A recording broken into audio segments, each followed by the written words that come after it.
नमस्कार दोस्तों। देवभूमि उत्तराखंड से विनय सेठी की ओर से आपको सादर नमस्कार।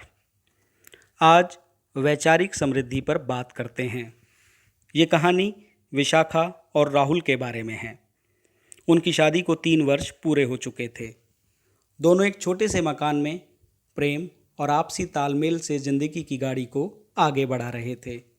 राहुल एक प्राइवेट फर्म में 30,000 रुपये प्रति माह के हिसाब से जॉब करता था और इतनी कमाई में मैं विशाखा को आर्थिक दृष्टि से इतनी सुख सुविधाएं नहीं दे पा रहा था जो वह देना चाहता था। राहुल को कभी कभी इस बात पर आश्चर्य भी होता था कि पैसे की दृष्टि से काफ़ी मजबूत होने के बावजूद भी विशाखा के पिता ने राहुल को दामाद के रूप में आखिर क्यों चुना होगा। उनका विवाह तो प्रेम विवाह भी नहीं था, जिसके चलते विशाखा के पिता को मजबूरी में शादी के लिए हाँ कहना पड़ा हो।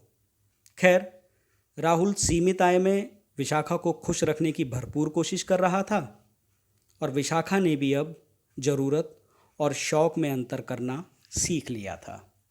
दोनों सचमुच खुश थे। विशाखा को लेडीज़ कपड़ों की सिलाई का अच्छा अनुभव था, शौक़ भी था, क्योंकि उसने शादी से पहले ग्रेजुएशन के साथ साथ स्टिचिंग का 1 साल का डिप्लोमा ए ग्रेड से पास किया था। एक शाम राहुल ऑफिस से वापस आया तो विशाखा ने उससे कहा कि वह एक बुटीक खोलना चाहती है। राहुल ने मुस्कुराकर पूछा कि अचानक बुटीक खोलने का ख्याल मन में कैसे आ गया। विशाखा बोली, इसमें हर्ज ही क्या है, मेरा शौक भी पूरा हो जाएगा और कुछ आमदनी भी हो जाएगी। राहुल ने सहमति में सिर हिलाते हुए कहा कि बात तो तुम्हारी ठीक है, पर इस 2 कमरे के मकान में तुम अपना काउंटर और सिलाई मशीन कहाँ रखोगी। विशाखा ने संकोच करते हुए कहा, क्यों ना पड़ोस के शर्मा अंकल की दुकान को किराए पर ले लें। अगले हफ्ते वो टीवी वाला मैकेनिक उस दुकान को खाली भी कर रहा है। राहुल ने मुस्कुराते हुए कहा कि अच्छा, पूछताछ यहाँ तक कर चुकी हैं आप, किराया कितना है।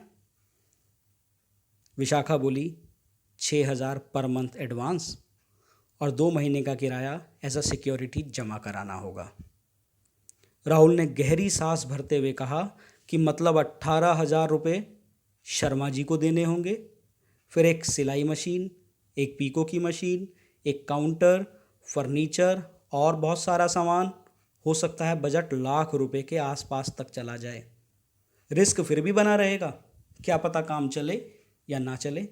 और बाई द वे, अगर काम न चला तो इस सिलाई मशीन और इस फर्नीचर का क्या करेंगे हम, कहाँ रखेंगे उसे।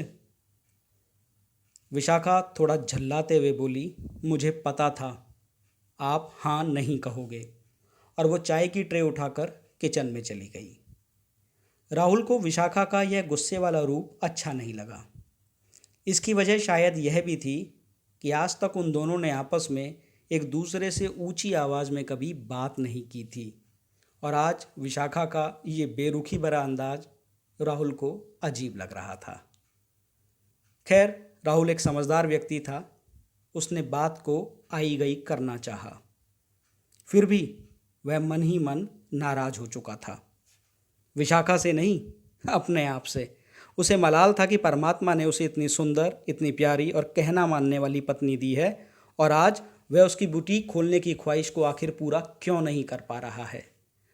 अगले ही क्षण उसे अपनी आर्थिक स्थिति और भविष्य के खर्चों की याद आई और उसने धीमे से खुद को माफ़ कर दिया। शाम ढल गई और अब बारी थी डिनर की। आज डिनर के समय एक अजीब सी खामोशी थी। विशाखा सिर्फ इतना ही बोल रही थी जितना किसी को भोजन खिलाते समय बोलने की ज़रूरत होती है, पर वह वास्तविक विशाखा नहीं थी। रियल विशाखा तो राहुल को खाना खिलाते समय एक न्यूज़ एंकर की तरह पूरे दिन की घटनाओं को बड़े खूबसूरत और रोचक अंदाज से राहुल के सामने रखती थी। राहुल को ये उदासी अच्छी नहीं लगी। उसे ये शाम अखर रही थी। उसने बिना ज़्यादा वक्त गवाए विशाखा से कहा कि मुझे दुख है कि फ़िलहाल मैं तुम्हारी खुशी को साकार करने की स्थिति में नहीं हूँ, पर क्या ऐसा हो सकता है कि तुम शुरुआत में घर से ही सिलाई का काम कर लो, फिर अगर सब कुछ ठीक लगेगा तो धीरे से दुकान भी ले लेंगे किराए पर। विशाखा ने अनमने से लहजे में कहा कि फ़िलहाल न मेरा बुटीक खोलने का मन है और न इस बारे में कोई बात करने का।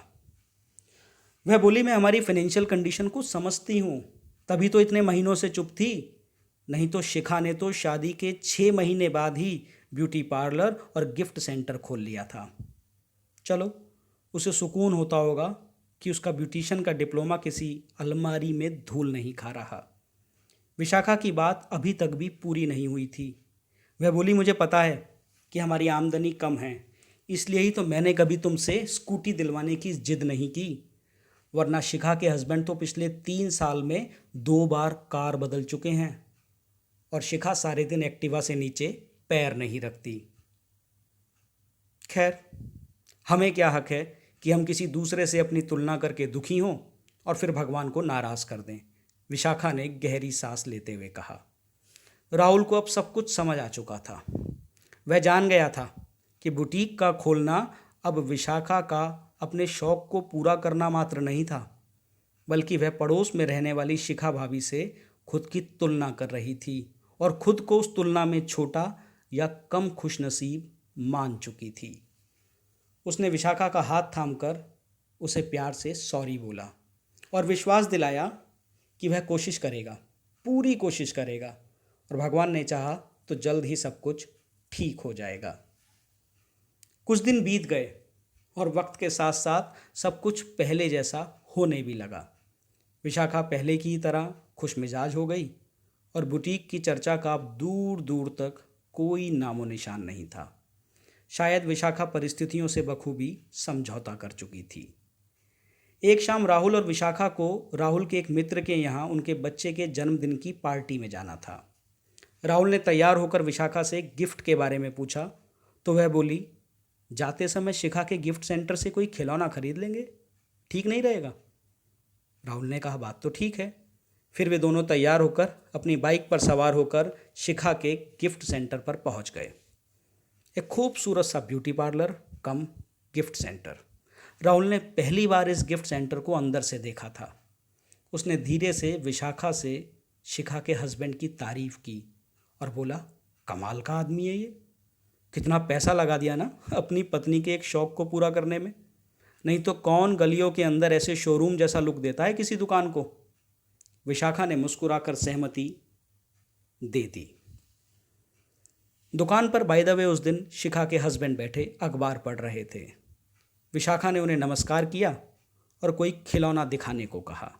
उन्होंने कहा कि शिखा ही डील करती है, मैं तो ऐसे ही बैठा हूँ, मैं उसे बुलाता हूँ।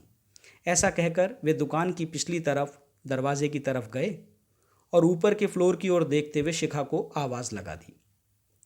कोई जवाब नहीं आया। उन्होंने दोबारा एक तेज आवाज़ लगाई और फिर से कोई उत्तर न पाकर वे गुस्से में चीख कर बोले, इसी दुनिया में है या कहीं और चली गई?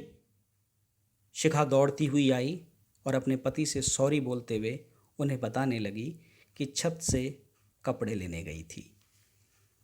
पतिदेव को यह कारण शायद पसंद नहीं आया और उन्होंने एक रूखे और असभ्य अंदाज में शिखा से कहा कि अपने बहरेपन का इलाज करवा ले तो किसी अच्छे डॉक्टर से, और ऐसा कहकर वे वहाँ से चले गए। एक यूनिवर्सिटी में असिस्टेंट प्रोफेसर की पोस्ट पर काम करने वाले शख्स की बातचीत का यह लहजा किसी को भी बुरा लग सकता था। शिखा को भी निश्चित रूप से लगा था, पर वह चुप थी, करती भी क्या। पर अब वह विशाखा और राहुल से नज़रें नहीं मिलाना चाह रही थी। उसने नम आंखों से एक झूठी मुस्कुराहट का सहारा लिया और पूछा, क्या चाहिए भाभी? एक उदास माहौल में गिफ्ट की खरीदारी पूरी हुई और विशाखा और राहुल वहाँ से बाहर आ गए। अब वे दोनों बाइक पर राहुल के फ्रेंड के घर की तरफ जा रहे थे। विशाखा की आंखों से आंसू बह रहे थे। आज कार, बुटीक, स्कूटी और बड़े घर जैसी ज़रूरतें उसे बहुत छोटी लग रही थीं। एक अजीब से दुख को भीतर तक महसूस करते हुए शायद वह समझ चुकी थी कि उसके पति की सरलता और वैचारिक समृद्धि के सामने शिखा के पति की आर्थिक समृद्धि मूल्यहीन थी। बहुत बहुत धन्यवाद। हार्दिक शुभकामनाएं।